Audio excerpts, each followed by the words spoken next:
So I agree with you and then the point that have been expressed that, look, we are in a crisis situation and of course things have to change. But interestingly, I have been on this same platform, Samson. We can go back to October last year.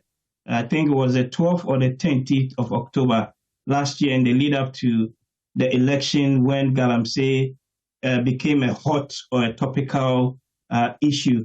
And again, at that point, we had the likes of UTAG, we had the Bishops' Conference, we had Ken Ashigbe's Media Coalition on Galamsey. We had even Fixed the Country and all other different groups insisting and pushing for some form of serious action that would help, address the problem. And in the lead up to that, if you look at the manifestos that both parties actually presented, Galamsey featured prominently as a campaign item. And then I'll come to some of the things that the NDC said they would do, and then of course what the MPP also said, that they would do. A year ago when I appeared on your platform, and I will answer your question, when I appeared on the platform, I did indicate, right, probably 3 points. One, that almost 40% of the gold output that we have in Ghana comes from the small-scale mining sector. And probably even now with Gold Board and all the other interventions taking place, that number is probably gone up. Number two, 70% of all small-scale mining activities are not licensed. And even amongst those that are licensed, we are not even too sure, the mining practices that they, are using, right? And that is further adding or compounding the scale, of the problem, right? So you begin to see quite clearly that we have a major problem on our hands. And this is not something that just started just today. We need to do something different. We need to do something you may call sort of radical, right? Where I sort of disagree a little bit in terms of the state of emergency, because we have had similar interventions in the past.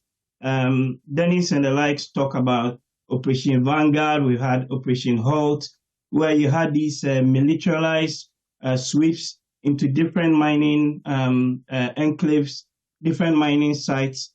But then as soon as the troops leave, as soon as the security forces leave, you then have the miners and the people going back to engage in the same sort of operation. So I think fundamentally, if you impose a state of emergency, or to even borrow Roxanne's words, a security zone, right? That is just going to be a short-term solution. It doesn't fundamentally address what I call the supply side issues that is actually driving, right, the menace, right? Because again, we've done a number of these interventions. It's not really work, right? So my sort of difficulty, and in a sense also the solutions I think could be done. Number one, for me, I think the first thing is let's repeal that LI, the 2462, right? That is part of the problem. The LI that gave government and to that extent the Mineral Commission and other bodies the authority to license all these manner of people to actually go and mine in forest reserves.